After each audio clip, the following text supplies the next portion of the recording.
everybody. Welcome back to the newly launched Let's Talk Live podcast channel.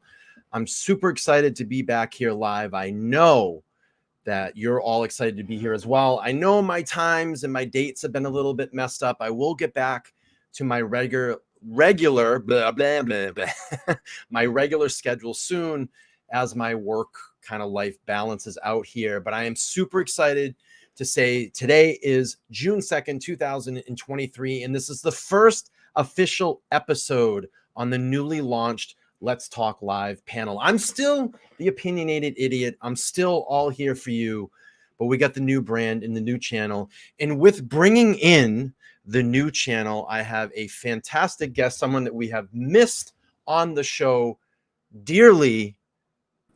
Laura's in the house. How are you? Greetings, everyone. I'm doing great. A lot better than I have been the past week. It's good to have you back. Thanks. Great to be back. So you're feeling better? Much. Good. And ready to take this on. Ready to take it on. So we got a lot to go through this evening. Oh, I know that the topic of the show, we were going to start out and kind of talk, the new documents.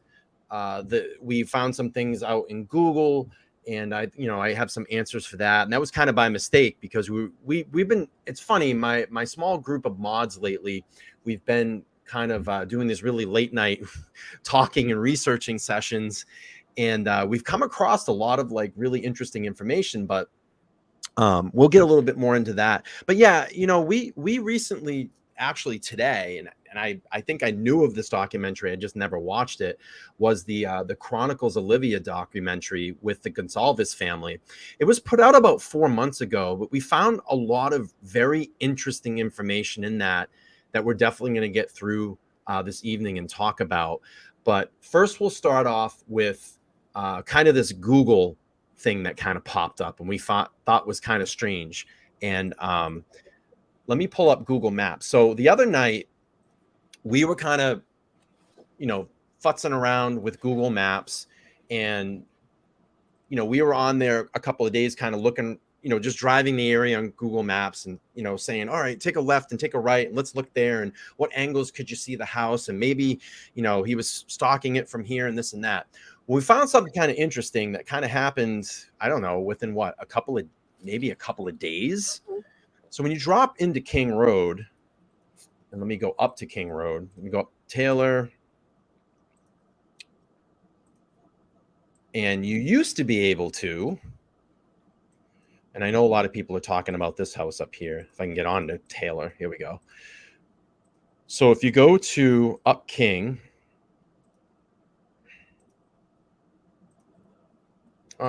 so this has recently been updated and blurred. There's a good excuse for that. I mean, you can write into Google and request for your information to be blurred from Google. So I'm probably pretty sure this house that's in that area just doesn't want to be, saw on Google Maps, the street view. But it's interesting because the other day you could go up into this area because we were actually up into this apartment area up here. You can't go up there anymore, and you can't get you can't get close to the house. And it's been blurred, which is interesting. And that's all really happened, in the last 2 or 3 days, Laura? We noticed that? 3 days. Yeah. 3 days. I don't know. Maybe it's been requested. Maybe someone in the family has requested it. Maybe the owner of the house or the university. I just find it very strange. It will not let you go up in that area anymore. And it's been blurred. So that's the big thing that's going on in Google now. You can't go up into the King Road area. I know a few people were talking about it earlier in the chat. It's just interesting, and a lot of shoes up there. Lots. So we wanted to go through that, kind of get that off the table. I know a lot of people have been speculating and talking about that through some other channels. Again, it's probably just requested that at the family, the university, or just the neighbors in that area, not wanting information to be, put out there, so that's kind of what I got out of it. You want to go through some of these new documents? Yeah, let's take a look. All right. So we had a document dump on 5/31. Looks like there's a new warrant from AT&T, Google, Reddit, Snapchat. We know that they pulled information back in November for Snap, but it looks like they're diving a little bit deeper. Strava, which was interesting. That's something that we haven't heard of yet, and we'll go through that. And then we have the TikTok warrants as well. So the first one here that I have that I'm going to pull up, and hopefully I have these in the right order that I just said. Let's see. I have the TikTok one first. Oh, yeah. So new timeline on TikTok. Thing that I noticed here, April 28, 2023, that it was requested on. So maybe they've come across some new information that they're looking at. I think the timeline has changed on these documents as well into a specific time period. Yeah, that's the key thing that I pulled from these is that the documents are now looking back further than August 1st of 22. They're looking back from June 23rd through August 1st of 22. Right. And what I've come with looking at this, so it says, obviously we've read all this legal language before through here. Lawrence Maroney puts this search warrant out, and it's saying it's looking for identifier or email addresses. I'm probably going to say it's redacted information of everybody that's in, that was in the King Road house that evening. Full names, email addresses, physical addresses, state, a lot of the information. IP addresses, I thought that was interesting. I haven't seen a lot of that before. True. And, as we go down, I don't know, where was the timeline on this one? Did this one have a physical? I'm trying to. Let me see. Look at my notes. I didn't get to this one. I got to AT&T, Google, Reddit, Snapchat, Strava. Of course, the first one I pull up is TikTok, and I don't have notes on it. It's right here. June 1st, 2022 to the present. So what I got, the whole thing. What's that? TikTok's the whole thing since they have not warranted TikTok yet. Right. And what I think, what I got from really looking at it and looking at all these timelines, they're trying to establish when he was established out in Washington. I think, personally, and just talking with you and a couple of other people, we think that his date that he probably arrived in Pullman was around June 28th. Because if you look, a lot of the starting dates were the 27th, or I believe some of them were like the 22nd of June. And, we think that what I think is that he was out there about the 28th. The next one I wanted to pull up. Sorry, I have a huge burp that's coming out right now. The AT&T document. I think he could have been out there as early as June 22nd or 23rd. Okay. But I think the one document, just because of that date and when he got the new cell phone, which was it was a Washington number, despite numbers being portable. Sure. It was a Washington number. So I assume he opened the new AT&T account out in Washington. That's where I gathered mine from. And I think that was the 23rd. The 23rd. So let's see here. More redacted information here. Receipt and inventory. Let's see here. Where's the dates on this one? So this is from the time period of the 23rd to August 1st. So a very short window of time on this. But the thing that I found very interesting about it too, they're looking at two different phone numbers, AT&T wireless number, AT&T wireless number. Do you know, and like I said, I haven't really thought about this in a while. Do you know if he switched phone numbers at all when he transferred over his phone?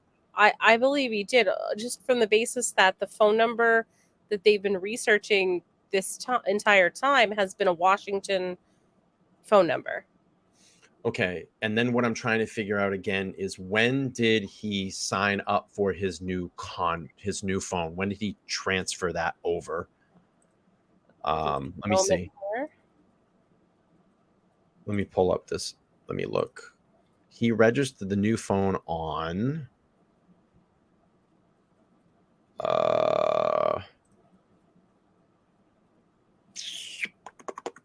I'm looking at my notes. Sorry, So everybody. I'm looking June. Okay, so 6/23/22. Bryan Kohberger opens a cell phone account with AT&T in his name and registers it to Aldsbright, PA address. So 6/23/22. And then they're looking here at the AT&T on 6/23/22, but it's strange to August 1st, 22nd.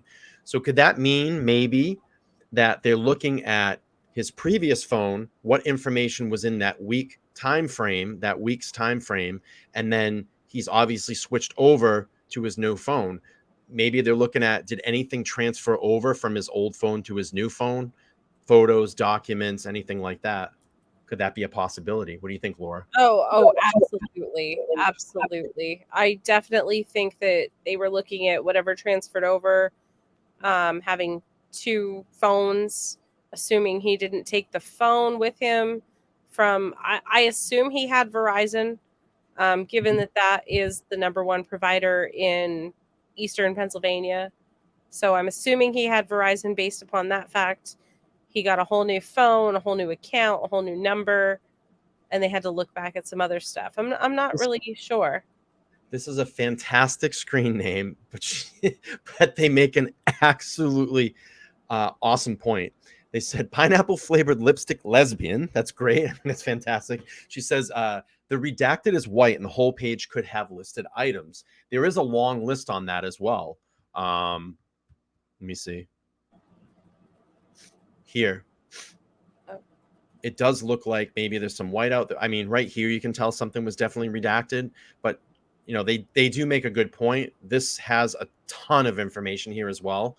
And I noticed in some previous documents, oh shit, I'm not sharing my screen. Sorry. All right, here we go. I noticed in some previous documents, the listed property was not this long. So that is a very good point and a good catch on that. Usually it's something very small like this area here, but it does go down a long time and you can almost see where the lines are kind of broken. So maybe they were whiting out information there as well. Again, I could be wrong. I don't know, but I find that to be very interesting. So that was a good catch. And then we had, let's see. We also had a new, so let's talk about Strava. I think this one's incredibly important.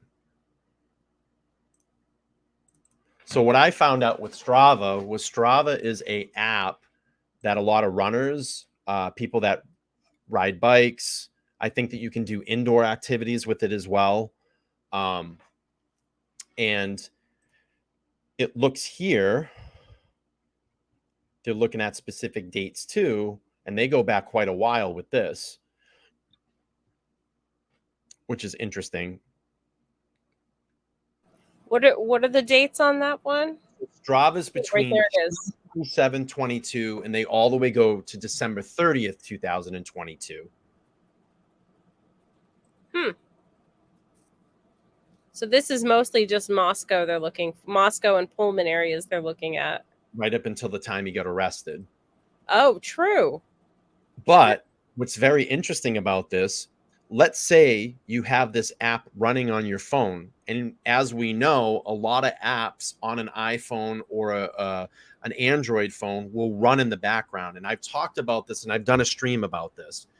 Even though you turn your phone off, an iPhone, even though if you have an iPhone and your phone is turned off, you have, and I forget what it's called inside of it. It's not like a gyroscope or something, but it will continuously collect data in your movements. And then when you fire your phone on, it'll take that data that it's captured and shoot that off to whatever satellite or cell tower or whatever cloud-based service that it's collecting on. I do know that. I've done a stream on this before. So that's why I said, even though Kohberger's phone, if it is Kohberger, turned his phone off, it's still going to collect data and send out some type of data. So let's say you have this Strava app on your phone and it's running in the background. That would be able to geolocate where you've been. And I find it interesting as well, too, on this warrant, they pulled everybody in that house. So I don't know, was someone else in that house an avid runner? or were they active, tracking their steps? Wasn't Dylan Mortensen a runner? Wasn't after everything had happened, they caught her on video running from Starbucks? Bethany Funk.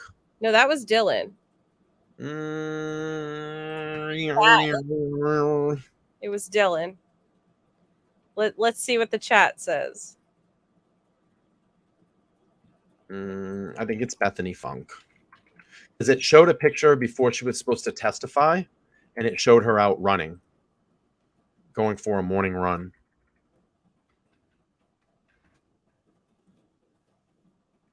Let's see. Bethany Funk race results. I just found something here. Mm-hmm. Surviving Idaho roommate Dylan Mortensen is seen outside her parents' home for the first time since it was revealed she froze in fear. Mm-hmm. So a lot of people are saying Dylan was the build of a runner. She had the build of a runner. So let's just say there's an avid runner in that house as well. They use Strava, okay, and they have that on their phone too. So maybe they're looking to see that, the connection. So what I'm saying is, let's say Kohberger, if Kohberger did this, allegedly he did this, let's say that Strava's running on his phone in the background that night, it can geolocate him and put him in that house, maybe if and around those victims. And let's say this, we don't know, maybe those apps communicate and kind of link you with other runners in the area. So if someone has that on their phone and it's running, or if it's just on their phone, they may say, hey, there's another, I don't know how this app works. I'm just kind of throwing this off the cuff because I know a lot of these social apps will do this because I've had experience with in the past, especially like Snapchat will do that too. If you're in and around area with your friends or something, it'll ping your friends in the area, or how does that kind of work? You can see your friends on the Snap map, only your friends. The only time you can see people you're not friends with is if they add a snap to the map. So if somebody, is running somewhere, they would add that to the snap map, but then also you would see like this person, but I don't think you can see their username. I think you can just see the snap. So you have to be friends with the person to see where they're at. Afro Leon's banjo hits of the 70s. Great These name. are good names tonight. Because how can Kohberger's run in the morning before class? How about this? I get up about six o'clock every day. I eat my breakfast, and then I head to the gym, and then I go to work. So people do it. It is a possibility. So anyway, I think, and then this was put out there, which was interesting too. I know this was floating around. Let me show you. So Kohberger actually posted on Strava once 6 minute mile, which is nothing to shy away from. That's pretty fucking good if that is him. Just over a mile. That would show to me that he's pretty physically fit, pretty athletically, and his endurance is very good. So I know this has been put out, 12:45 a.m. Hey, he's a weird guy. It's probably nothing to do. Going to go out for a run late at night. So, and doesn't it this really tests your endurance. Sorry, my cat is moving my laptop right now. The famous cat. For like every mile you can run like that, it's so long, like you can withstand like in a fight, like an endurance thing. So to run 6 miles, you have endurance. So this is interesting. Terry Dean says the Strava app was used in Caitlin Armstrong's case. It shows how she tracked her victim, Mo Wilson. And I do know that they do have, I would assume that they have pretty, active runner groups. And I was just saying this today to someone like, wow, I wonder if he met one of these girls through a running group, or maybe if Ethan was, a runner and he was in a group with them and say, hey, you know what, why don't you come by the house sometime and come hang out, or, something like that. Your cat tail's amazing. It's like, she's after me right now. She's literally trying to, get on live.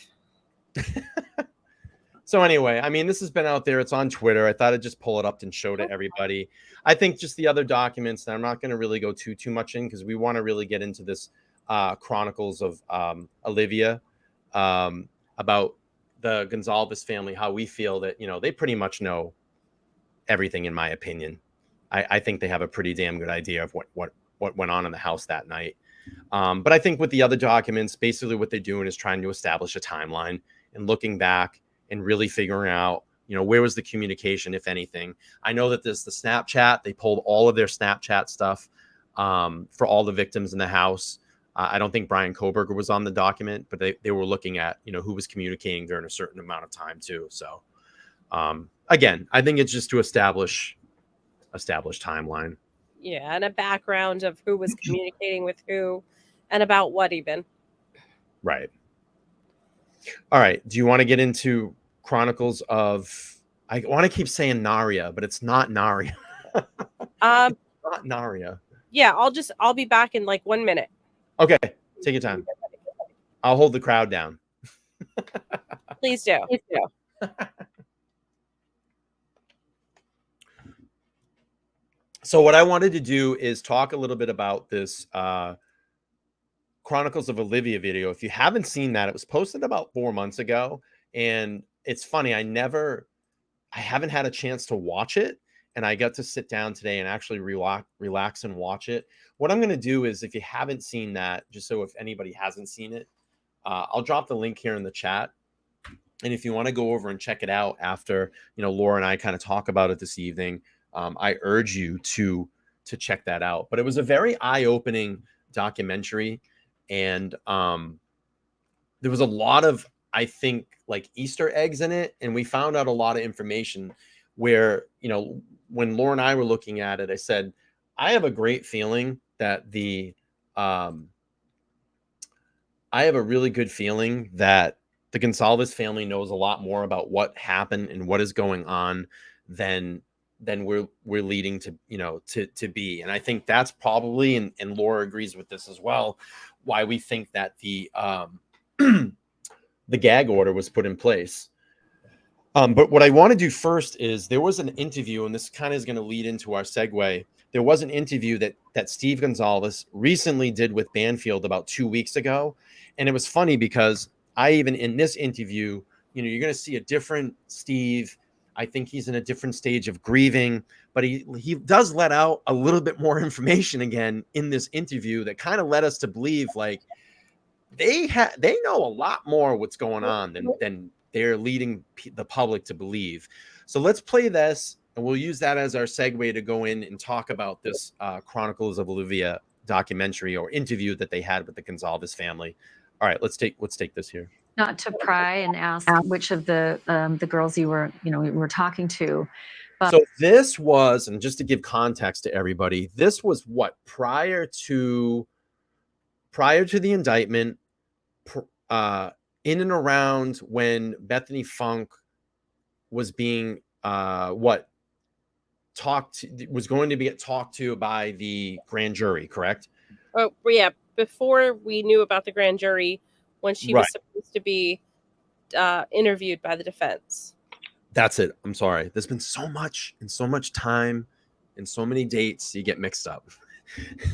But what I want to preference here is he's going to start off the cuff right away talking about, the girls have been talking, meaning Bethany and Dylan. They've been talking to either me or the family. And I really want you guys to listen to this because I think that it's very informative.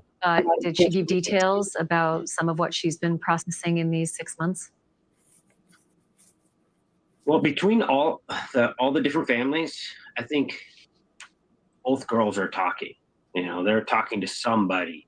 One might be talking to me, one might be talking to someone else. So I think we have a good understanding of some of the details that haven't been made public, but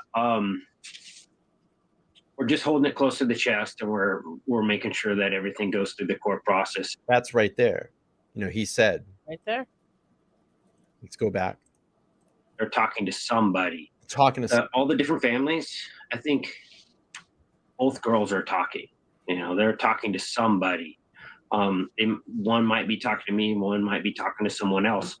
So I think we have a good understanding of some of the details that haven't been made public, but we're just holding it close to the chest, and we're making sure that everything goes through the court.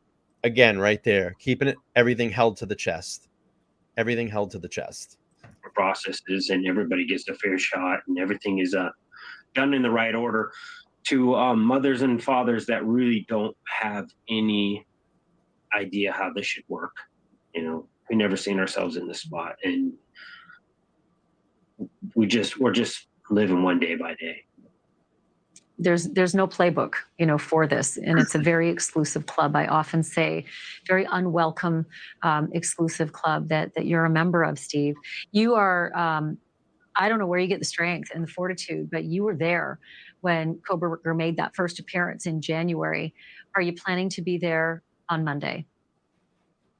Yeah, I'm going to stick to the message that this family will do everything in its power to make sure that if everything rolls out and we know for a fact with the evidence that this is the person, then he's got pit bulls after him. So we're going to be there at every moment, analyzing every piece of data, going through everything to make sure that it is the right person, and we hold them accountable.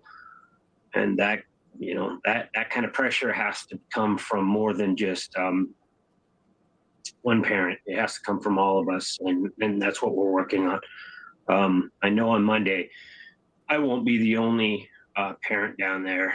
There'll be other families there, and I think it's a moment of solidarity that we're getting more and more people active, and you got to give people time to figure out how they want to respond and how they're going to just wake up and deal with an everyday situation.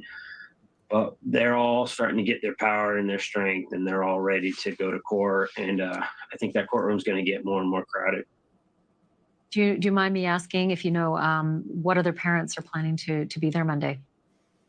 I don't want to put them on the hook in case they wake up that morning and they don't feel like going.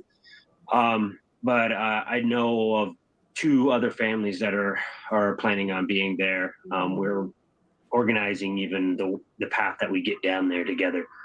So anything can happen, and everyone has the ability to decide to change their mind. But I'll be there. I won't be changing my mind, and we'll have at least 9 seats of us there. And I hope that some of the other families feel that the more uncomfortable we can make this room, and the more that we can represent each person that was robbed of their lives, the best we can do. I mean, it's not going to fix the situation, but there should be some accountability when you take people that are special. We've been showing some of the pictures of the scene of the crime, which will be featured heavily in this trial. I know the university was going to keep you updated as to the plans to demolish 1122 King Road. They said it would happen during the semester. Now the semester is over. Have they kept their word at the university and kept you informed about the plan for the demolition? And as well as that, have all the parents been able to pick up their kids' belongings for the final time? We have not. I just want to pause here for a second because I think this is a really great chat that I want to kind of expunge on a little bit.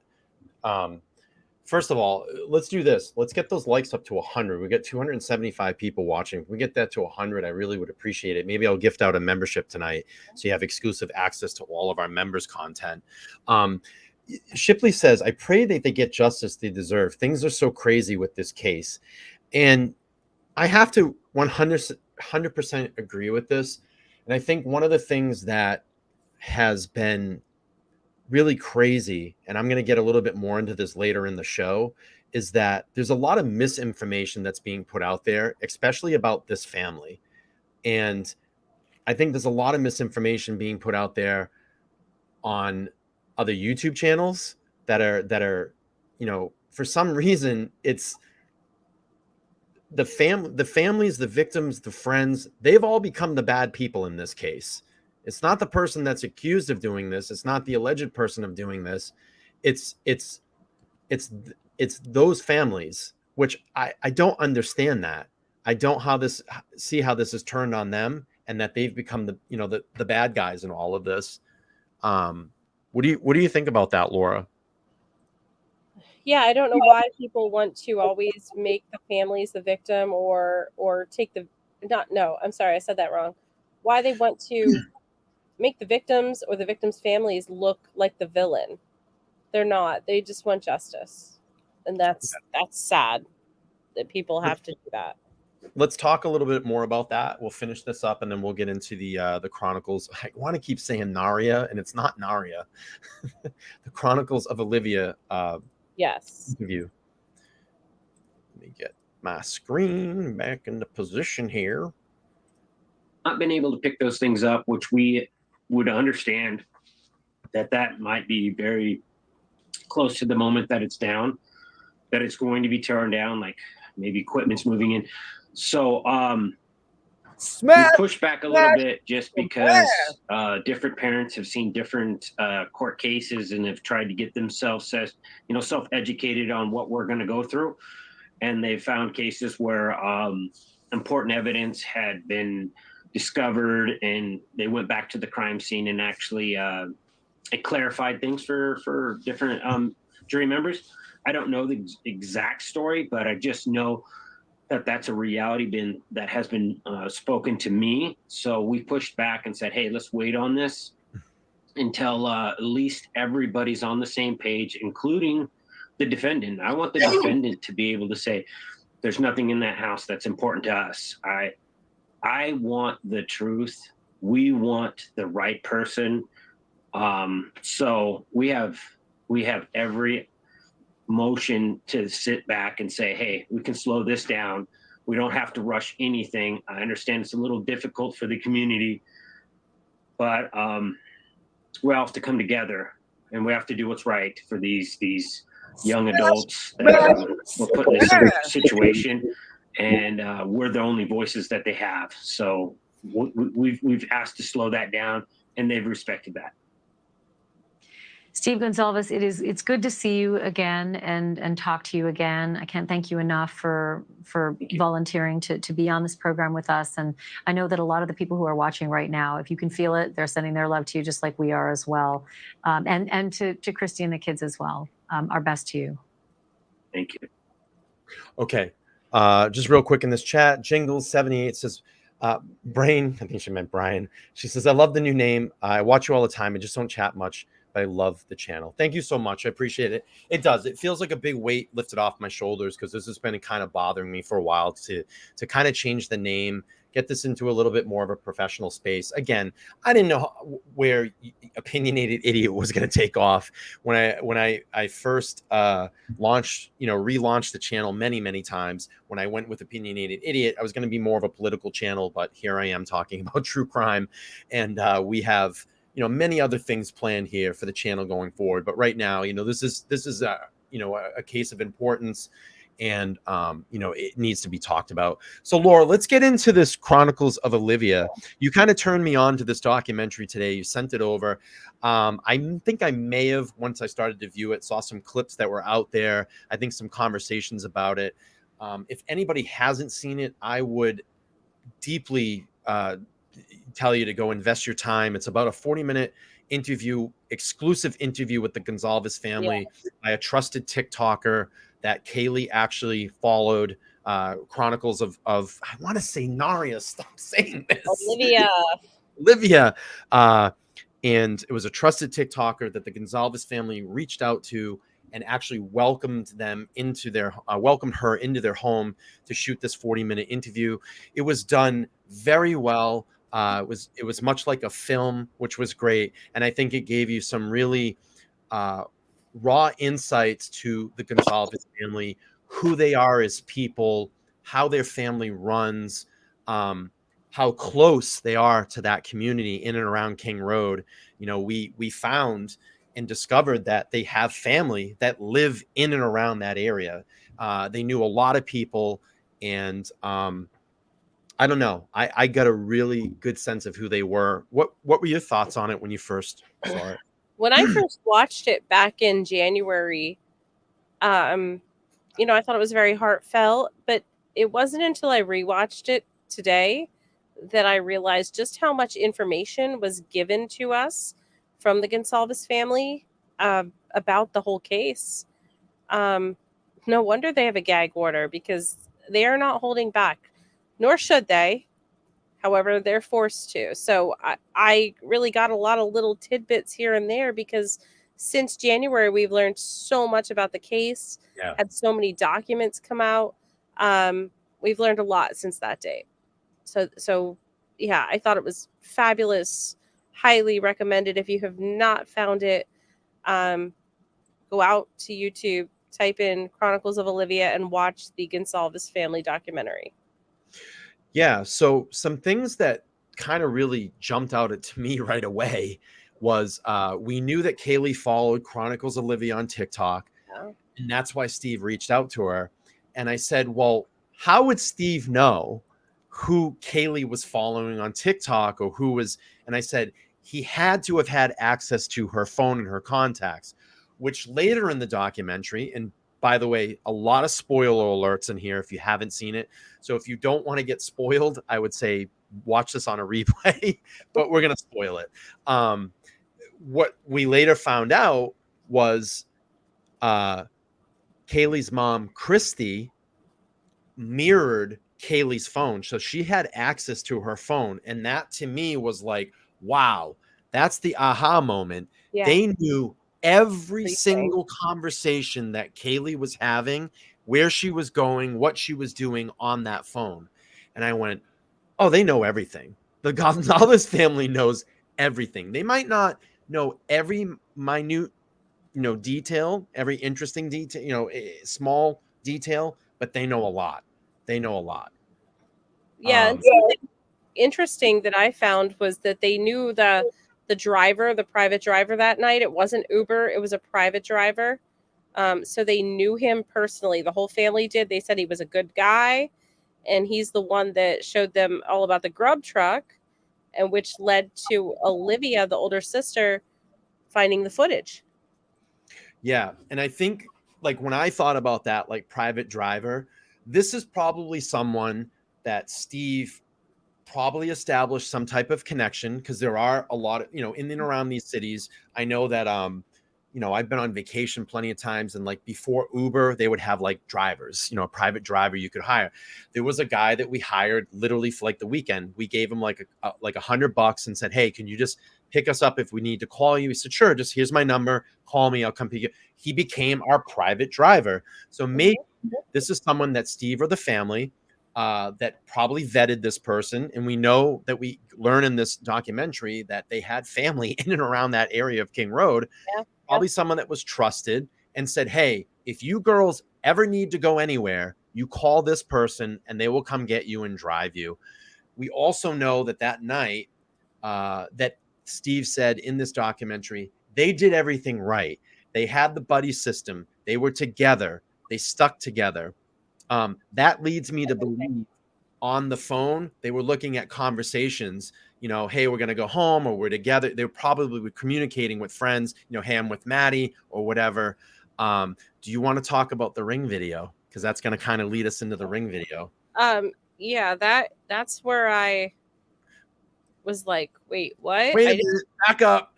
Yeah, I didn't pick this up. It says, I'm trying to look at I have my notes on two different devices. I haven't updated it on my computer. It says Christy, that Christy said that I think it was Olivia that watched the ring video of the neighbors that saw them pull up to 1122 King Road at 1:56 a.m., which is how they were able to tell the police, you have your timeline a little off, because at 1:56 a.m. the girls were spotted being dropped off by the driver at 1:56 a.m. Yep. So then we couldn't, okay, so if Olivia saw that footage of her sister and Maddie Christy said she watched the video. The whole family watched it regardless. What they talked about, what Chronicles of Olivia discovered, was they were talking about the bar video, and the timeline on the timestamp on the video didn't match what it would be at the time that they would be at the grub truck. And when you kind of went in reverse order, it just didn't match. And they said maybe it was a time zone thing. They didn't switch the cameras because of the time zone. And then what Olivia discovered was there was a video on Twitch that she got the accurate timestamp. And that's what led Christy to talking about, oh, we've seen the neighbor's ring cam video. We know when the girls pulled up. We watched them walk into the house. It was at 1:56 a.m. And I said to Laura before we went live, I said, if they saw that, they saw everything that happened. Who probably went to the house that morning, because we know that there were multiple people that were called to the house. They probably have seen when law enforcement rolled up. I mean, they saw everything. They've seen everything. Who came, who went. Again, we're alleging here, but this is our opinion. We believe that if they saw the girls pull up at night on their way home, they probably got access to everything from that ring cam doorbell. So imagine what they know. We went on to find out that they talked about the Land Rover, because that was a lot of question about that. Where did the Land Rover come from? Was this there was a lot of awful rumors out there about possibly the girls doing things online, strip shows and stuff to get that money. Well, we went to find out that Kaylee bought the Range Rover with her own money. She had a full-time paid internship that eventually turned into her full-time job. Yep. Listen, it's not very hard to buy a car. You get a couple of grand together, you put it down, you get a note, you get a car note. I mean, we've all done that. And we went to learn to find out that she never had anything. Steve was very adamant about that. Nothing has ever been handed to her. She's always worked for it. And she's always been the type of person that looked to the family as reassurance. And they talked about that. Like, Dad, these are the 3 cars that I'm looking at. What do you think? Should I go with this one? She talked about when she went to actually apply to her paid internship for her full-time job, and she ran it by him and said, should I write this in my proposal letter? And he said, well, what do you think? What do you think is the right thing to do? She always really looked for that reassurance. I also got that Christy was extremely talkative through the interview, and I could only imagine Kaylee probably mirroring, I'm just kind of going off my own assumption that Kaylee probably mirroring a little bit of that, that trait out of Christy, just being really conversational. She was she was a huge prankster, very, very competitive. They talked about when they went on, I think, vacation once, and the water was like 58 degrees. And she said, I'll do it. Everybody, I'll bet you $5 to run and jump. She said, I'll do it. She jumped in and was like, oh my God. And we really got a good insight to, who Kaylee was. And it's sad. It's really sad. She was the it girl in the house. We did find that out. Just trying to think. I'm just looking at my notes. Oh, so going to Jack D. Did you want to talk about Jack D? That they were very critical of him. He went to the Goncalves family immediately. They took photos of his body to ensure that he didn't have any signs of scratches or anything. I mean, they vetted him. They made sure that he had no marks on him and no proof of any type of stuff. Any involvement, right? Yeah. And they said that Jack went there and I think stayed like 3 days. Like 3 days at the house, and he was just crying and upset. And I would think, and we've seen updates now because the Goncalves family has that Facebook page. I mean, Jack's been over the house, and I would think Steve is the type of guy that if he thought that Jack was involved in anything, he would not be staying at their house. Yeah, exactly. We also know, and I think I remember Steve saying that they did investigate Adam and have some conversations with him as well, because as we know, Adam knows everything. And that's, sorry, it's kind of the running joke on my channel. And we heard about the date that she went on about 2 weeks after she broke up with Jack. They were cooking a quesadilla or something. The guy basically called her a bitch, and she's like, well, I'm out of here. I'm not going to hang out with you. And I know that was some rumor that they think that could have been Kohberger. I don't get that feeling. I don't know. It could have been, it couldn't have been. I mean, I'd like to see, I mean, I want to see all the info. So, I mean, maybe that'll come out in trial if that has anything to do with it. Another extremely good point that led me to believe that they had access to Kaylee's phone and knew everything that was going on that night. They talked about Kaylee reaching out to Jack D that night, and constantly like the phone calls and texting. And I think Steve even said something to the fact of like trying to really get Jack to call her and like, I'm gonna leave with the dog tonight. You know, where would you just kind of pull that out of thin air if you didn't have access and see what messages were being sent back and forth? So, and listen, we know that Steve has said this, and I know a lot of people give him shit about it and go, you know, he goes, I'm an IT guy. I'm an IT guy. So he's an IT guy. I'm sure he has tracks on all his family's phones. I would want that if I'm an IT person, and to have the ability, and he probably had that conversation with his family. If anything happens to you, I need to know what's going on in your phone, because your phone tells you everything about someone. You know, there's the old joke. If you start to date someone, tell them to pull up their YouTube front page and look what's on there. It will tell you a lot about that person. So, you know, again, I think that they knew a lot more than they're saying. Yeah, and something that I gathered from it that I didn't gather from it before is they started out by talking about how the day went. They said that it was Sunday around 1 where they were watching football, and their niece called them. Their niece called them and said somebody called her. Smash, and said that someone shot the party up. Yes. And Kaylee's phone went straight to voicemail. So then they started calling Maddie, and they couldn't get Maddie. And then they, you know, the sheriff came around 4:30 and told them there were 4 victims. But during all of this, one of their younger daughters got a call from someone saying Kaylee was dead. I mean, that's devastating. That's just, think of a teenage girl getting a call saying your older sister's dead. Like I just, that's awful. Yeah, the first initial rumor, like Laura was saying, from the niece was, oh my God, there was a shooting at the house and everybody's dead. And then it went to like the unconscious person, and they were like, literally, Christy said she threw her phone on the phone. She didn't want to hear it. They went to the TV and looked, and they saw the news report right away, and it was like King Road, unconscious person. They went, well, maybe someone's just sick. So they said that, I think a cousin or a brother. Kaylee has a brother, correct? Yes. No. Okay. Kaylee has a brother, Steven.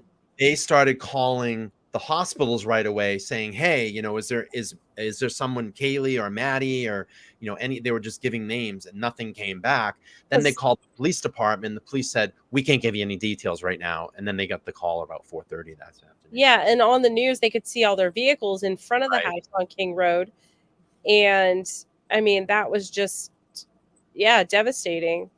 But then Maddie's relative said they called her, and she also got a call, and she had said that there was an accident, and they told her to come down to Moscow.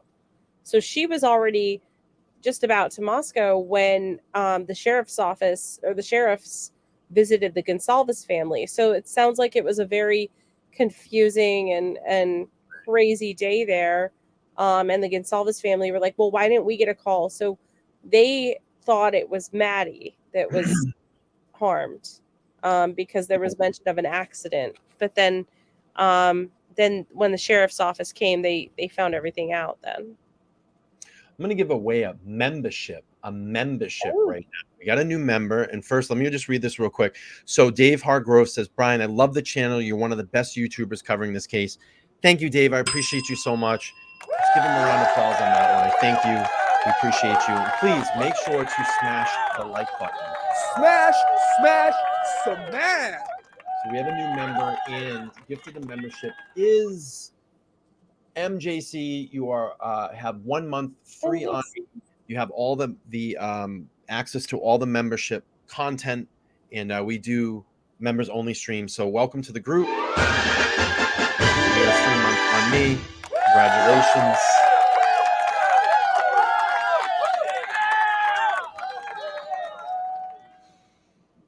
So yeah, I think it really gave a good insight to the Goncalves family. I think we had, for them to open their hearts and in their house, to someone that they've never really met, fully through, just through basically their daughter following them on TikTok and giving them that exclusive access to come into their home and get, very, intimate with them. And I think one of the saddest things that we found out at the end of the video was that Kaylee and Maddie were cremated, and their remains and their ashes stay together.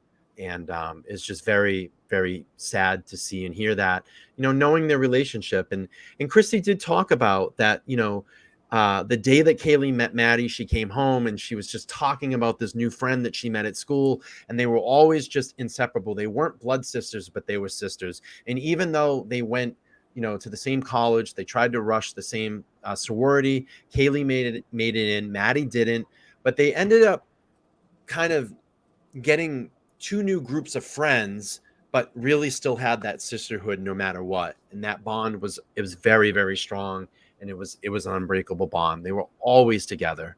So that just leads me to go on and talk about a little bit more in depth before we end the show this evening about how I get very disgusted in the sense of that these families, especially the Goncalves family, and I think especially Steve and Christy, they become the bad people in all of this. And I just don't see how that happens. And I think it's very disgusting.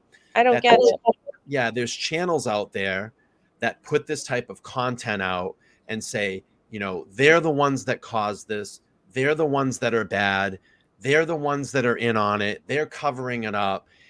And I just say shame on you, because if you feel righteous about putting content out there about a family that lost their daughter, their best friend, their daughter's best friend, and then, especially the two other lives that were lost there, Ethan and Xana that night, that if you can go to bed at night and lay your head down and feel consciously, I guess, good about that, I think you're honestly a piece of shit. I mean, I myself would never say anything into the camera that I would never say to Steve's face.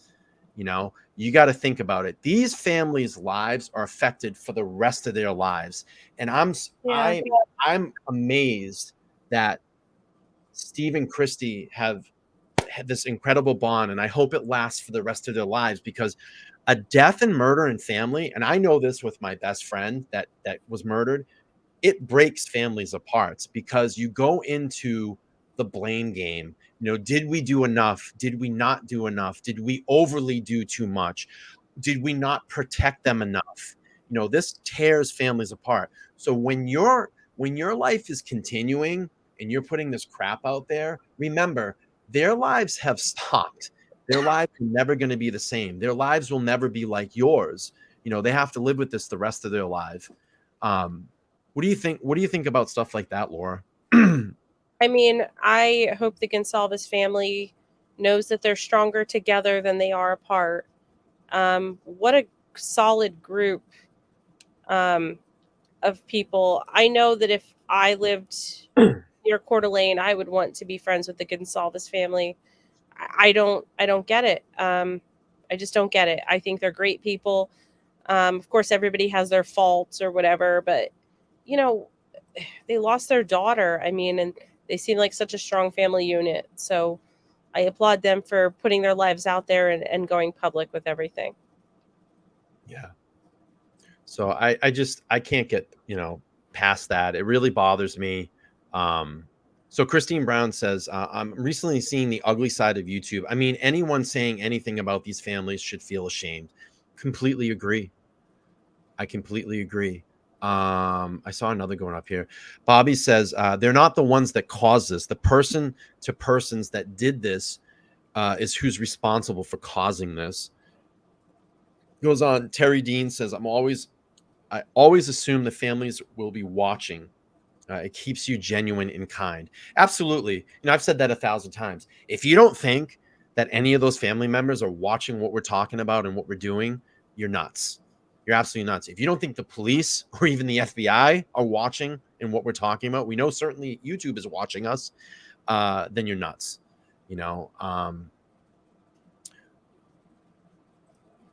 And Angel says the 4 families will always be bonded in such a tragic way. It's so sad for all of them. Yeah, I completely agree. I see a lot of new names tonight. It's really nice that there's a lot of new people. If you haven't hit that subscribe button, hit that subscribe button. If you're enjoying the content over here, we would appreciate it. Trying to just build this channel up, get it out there into that algorithm, and all the interaction that you all have on this channel. It really helps us out. I do have memberships down there for $1.99 a month. If you want to support monthly, you can. You can hit the join button down below. I would appreciate it. But the most important thing is that you're liking this video, because that helps get this out into the YouTube algorithm. So I don't know, Laura, any final thoughts on how you feel? How you feel about this case, the things that's put out? I would urge everybody to go over and watch that docu. I'll drop that one more time in the chat before we close this up. I'm trying to keep the streams a little bit shorter because I get better interaction on replay. But let me grab the. Yeah, I definitely recommend going out to Chronicles of Olivia and watching this. I wish we could hear from more of the families like this, not just the Goncalves family, just because all the victims need a voice. And I know the Goncalves family also includes Maddie, but I'd love to hear more about the other families and the victims. This is just one of the most bizarre cases I think we will ever experience in our lives. And I'm very anxious to get to the trial, let these families get justice. It's not going to bring back their children, their best friends, their boyfriends, their girlfriends. It's not going to bring anybody back, but justice, no matter who that is that did this, still goes. You want to answer this one, Laura? Okay. I'll read it out. So it says, I'm still confused about the evidence in the house.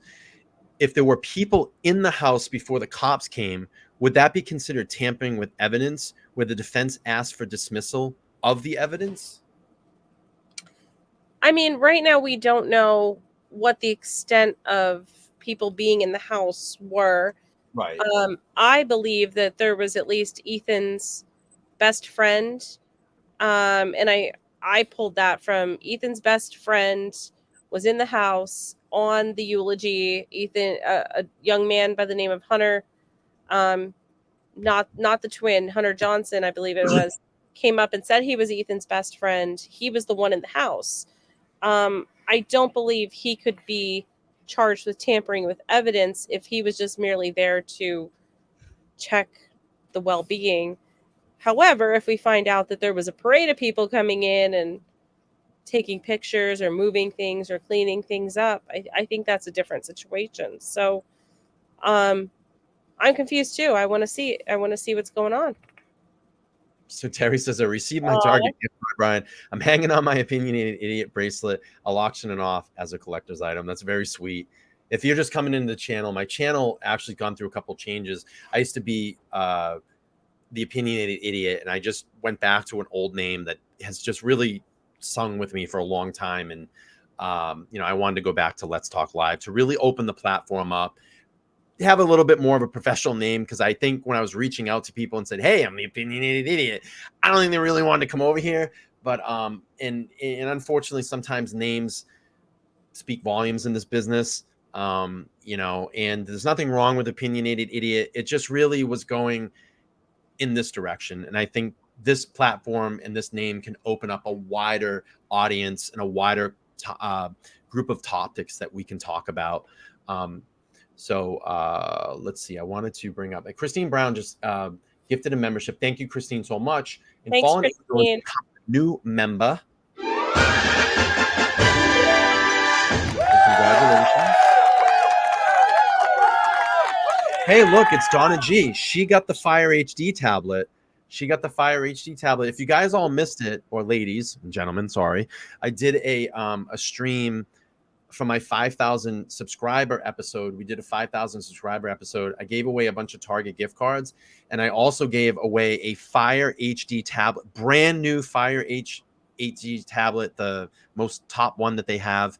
And Donna actually was the winner of that. So when we get to 10,000 subscribers, we're going to do another giveaway, and I think the prize is going to be a little bit bigger. So Uber says, thank you so much. Thank you so much for the $2 donation. I do appreciate that. I'm getting better at the button pushing. You notice that? So thanks for that super chat. I appreciate it.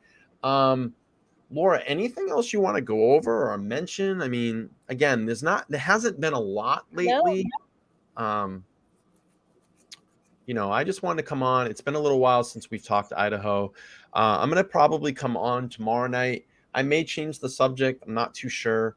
But I did want to follow up with part 3 of just kind of what the experts are saying at this point, because we've heard about all of the YouTubers, what they're saying, all the things they're dragging out.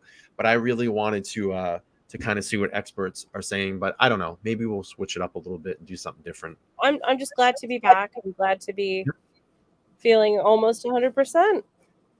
I'm glad to have you here, of course. You've all been kind of my confidant in all of this, and my partner in this, and I appreciate you coming over and doing the Idaho stuff, because I know you're super passionate about this, as much as this audience that watches the show is very passionate about it, and I am too. And I think that sometimes when I get extremely emotional about it, when I see the shit that's put out there about these families on some of the other channels, it's just, to me, it's just pretty disgusting, and it shouldn't happen. And if they just really invested the time to watch these videos and see the pain on the faces that they're going through and the grieving process that they're going through, I think it will open your heart and open your mind a little bit more to let you know that these people, these families didn't deserve it.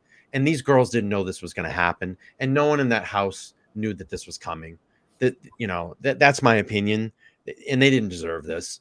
And to me, for me, I mean, 1122 will always ring in my head. That'll never go away. That'll be with me for the rest of my life. 1122, 1122. I will always say that, because I'm just so connected to this. I've been reporting on it for almost 5 months, 4 or 5 months. It will never go away. And my curiosity in all of this now, and the thing that you'll notice here on this channel when Laura and I talk, or anybody else that I have on this panel at any time, we stick to the facts in this case. We use the legal documents to base our opinions or our investigations off of. We don't go off crazy conspiracies, or it's this, or it's that, it's the aliens, it's the cats, it's the cat tail. Yeah. All that weird stuff. That tried to. She's here, right here next to me. It's the secret trenches under the house of the dungeon. We don't go there. We keep it, I hate saying this stuff, we keep it real, but we keep it real. We keep it true. What's that? The cat? I can hear her. Yeah. As soon as you said we keep it real, she climbed in. So, that's what you're going to get here. And that's what you're going to get here on Let's Talk Live.